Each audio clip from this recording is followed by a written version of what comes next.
Ma'am, ito po ay kuha kaninang umaga lang. Ito pong CCTV footage na po ito ay galing sa International Airport.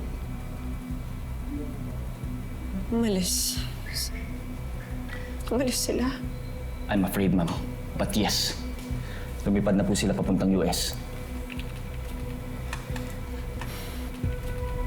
Hindi yan posible. Hindi yan si Jordan. Hindi niya kami iiwan. Hindi niya magagawa yun. Hindi yan si Jordan. Hindi ako... Ma'am, pumalma ho kayo. Paano ako kakalma? Baka hindi naman totoo yung video na yan. Di ba baka dinaya lang yan? Dinaya. Nino, ma'am? Hindi Shaira. Kasi siya lang naman may kayang gumawa niyan. Baka gusto niya na hindi ko na ituloy yung paghahanap sa kanila. Baka kasi hawak niya na si Jordan at si Junior. Baliw yung babae na yun, sir. Lahat gagawin niya makuha lang si Jordan. Ma'am, I'm sorry Pero malabo ho yata yung sinasabi niyo. Ma'am, alam ko masakit para sa inyo. Pero kailangan niyong tanggapin na umalis na si Jordan at si Junior. Pupunta na po sila ng ibang bansa. Ma'am, meron nga po kami dito mga records ng departure nila dito sa bansa.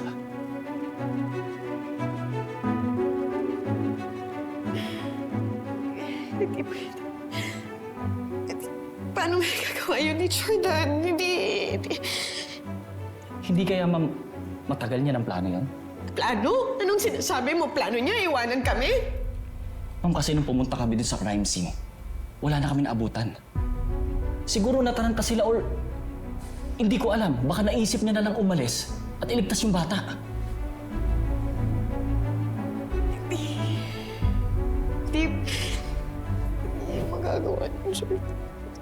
Hindi niya yan magagawa kasi kamatay lang ni Mama. Mahal niya si Mama. Hindi yun basta-basta aalis. Hindi niya kami... Hindi niya yan gagawin. O ba kaya, ma'am, hindi kaya niya naisip na mas makakabuti at mas maayos para sa inyo na mawala na lang sila? Hindi talaga ganun si Jordan, sir. Hindi niya yan ugali. Ang kaso sa ngayon wala na tayong magagawa eh. Kita-kita naman po natin yung mga ebidensya. Umalis sila, iniwan kayo, at ngayon nasa Amerika na sila.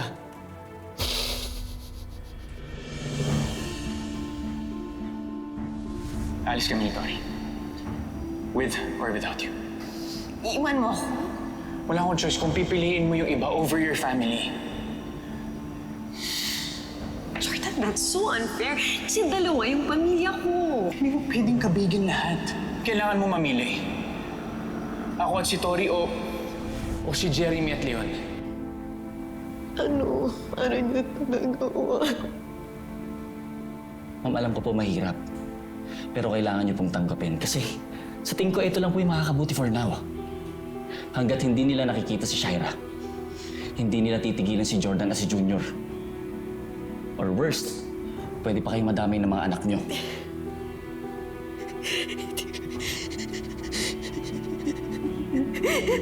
Bakit naman ano ko iniwan niya, Jordan?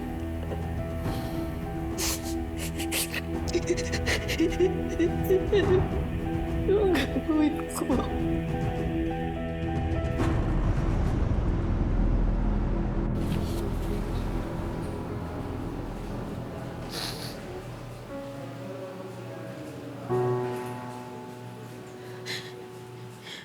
Mami, sasama na po ako kay Daddy.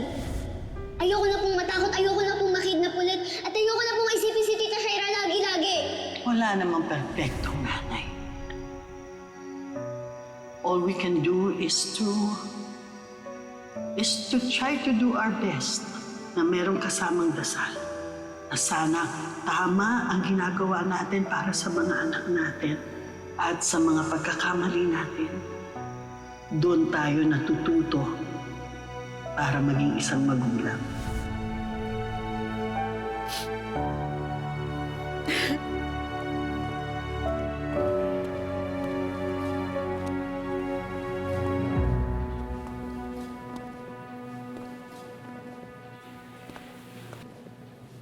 Christy,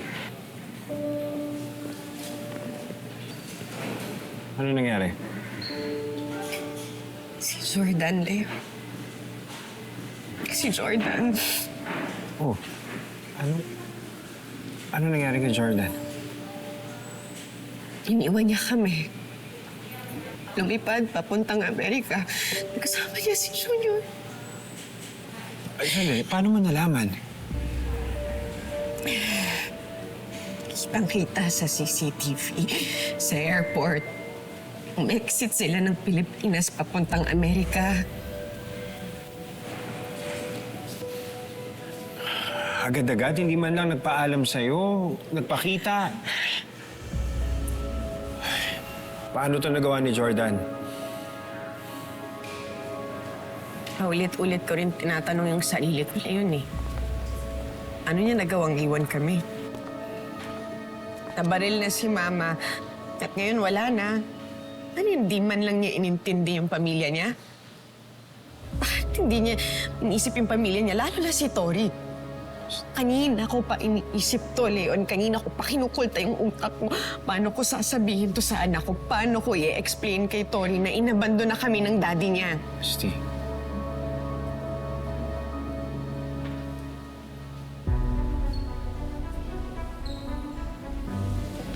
Mami, ano sinasabi niyo? Iniwan na naman tayo ni Daddy? Umalis na naman siya kasama si Junior? Tori, anak. Mami, yung tanong ko ang sagutin ninyo. Nasaan po si Daddy? Halika, po tayo.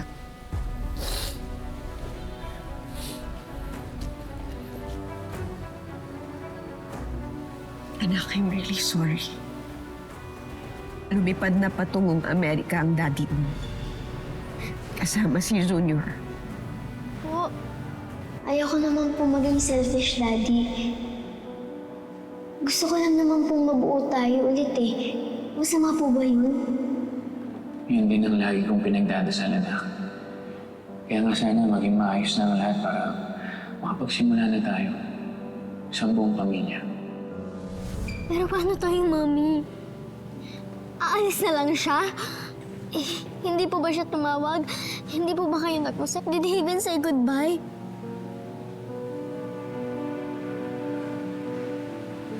Mami, ang labo nun. Hindi aalis si Daddy nang hindi man lang tayo kinakausap. To think na ang daming nangyayaring di maganda. Aalis na lang siya? Talaga bang iiwan na lang niya tayo? Anong sense nun, Mami? Anak, I'm sorry. I'm really, really sorry. Sana hawak ko rin lahat na kasagutan. Pero hindi ko kasi talaga maintindihan ng daddy mo ngayon kung paano niya ito nagawa eh. He is so unfair, Mami. How can he do this to us? Mami, wala na si Lola. Ngayon wala na rin si Daddy. I'm sorry, anak.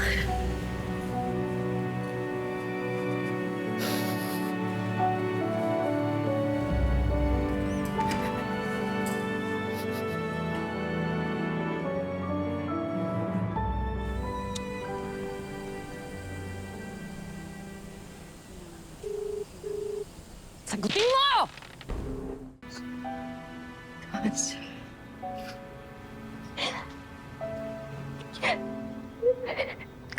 pisilin mo ako, please. Kailangan kong maramdaman na totoo to. Dahil hindi siya pangungot lang. Hindi ko kasi maturuan yung utak ko eh na... Wala na talaga si Mama. Hindi ko na siya makikita. Makakasama. Kaya mayakap. Hindi ko na rin... Hindi ko na maririnig yung mga payo niya. Hindi ko na rin mararamdaman yung pag-aalaga niya. Kasi wala na siya sa atin eh. Pero mananatili naman siya sa mga puso natin, di ba? Tita. Sapat ba yun? Ha? Sapat ba yun? Kasi wala nung bumalik ako. Nasanay na talaga ako na parati siyang nasa tabi ko. Pero kailangan mo magpapalatan ngayon, okay? Lalo na ngayon para kay Tori.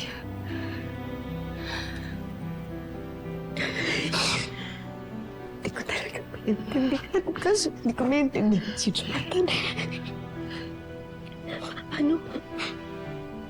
Paano niya nagawa ito? Paano niya nagawa? Alam niya kung ano yung nangyari kay Mama. Kahit ako hindi namin maintindihan.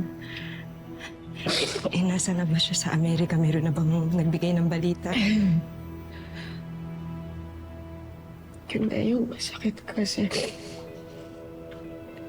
Kasi hindi namin alam kung nasan siya. Maski yung mga pulis. Walang alam. Nagtago nga si Jordan. Sinama niya si Junior pero iniwan naman niya kami. Hindi ko...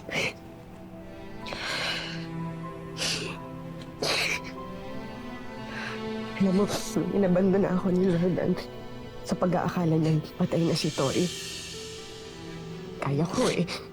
Naintindihan ko siya eh. Kasi natanggap ko naman yun eh. Pero sa pangyayaring to, bakit hindi niya iniintindi si Tori? Okay lang yung mga pangako niya sa akin. Okay na yun. Pero yung kay Tori, bakit kinalimutan niya si Tori?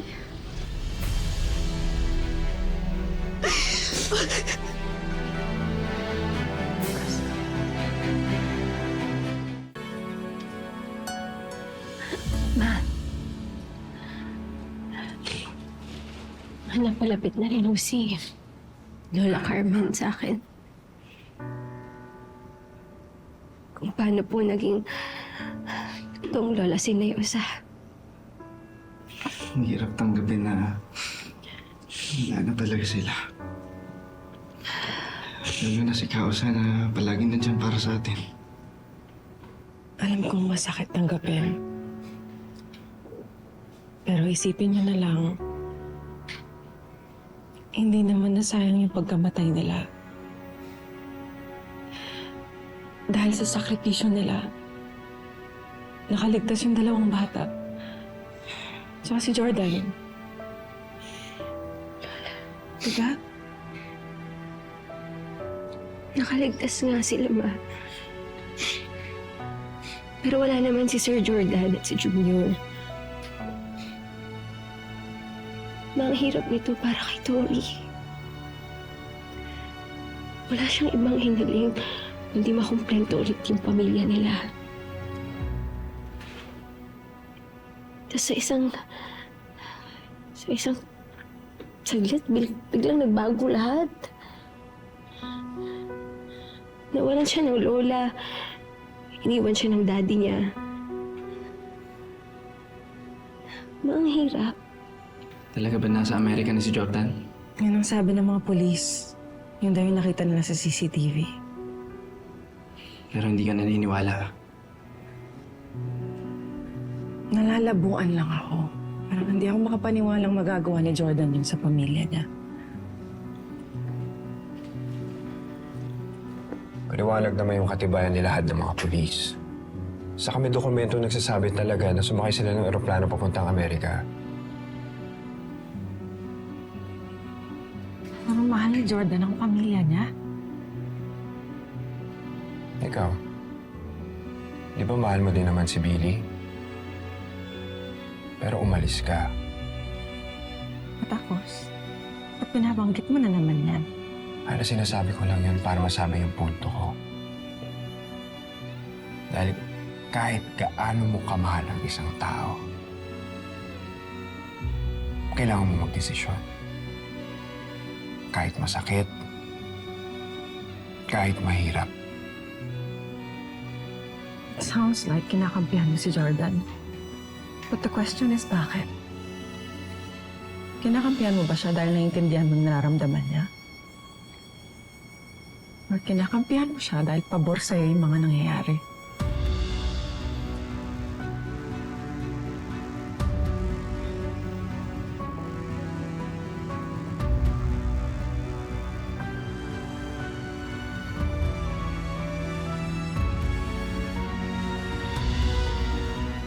Ng anak mo.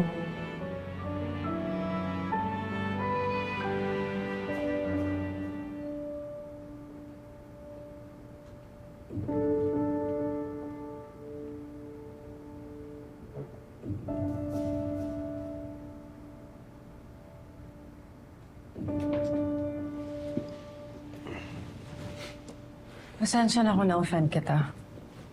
Nauna ka eh. Akala ko ba may usapan na tayo na hindi na natin babanggitin ang nakaraan sa harap ni Billy. Hindi ko naman sinasadyang sabihin yun para gising ka. Usa lang naman lumabas dahil ayaw mo tigilan yung issue ni Jordan na iniwan niya talaga si Christy. Bakit ko titigilan? Marami pa akong tanong. Curious ako eh. Paano ka naman magtatanong? Ikaw wala naman ako maisasagot. Wala nga ba? Saan? Kanino? Ikaw ang huling nakarating sa crime scene. Hindi mo ba talaga nakita si Jordan doon? Hindi. Sure ka? Hana, ano ba? Pinagdududahan mo ba ako? Ano ba iniisip mo? Napindutay ko si Jordan. Wala akong sinabing ganun. Tatanong lang ako, baka may naaalala ka pa. Mga pulis yung nauna sa crime scene. Kahit nga sila, hindi nila nadatnan si Jordan. Yung mga witness, sinasabi nila na hindi nila nakita si Jordan at si Junior. So, sinasabi mo, umalis na lang basta si Jordan sa gitna ng gulo. Kahit namatay na yung mother-in-law niya. Eh kung wala talaga siyang kwentang tao, na pinili niya talagang iiwan si Christy, paano kung gano'n lang talaga siyang tao? Ha?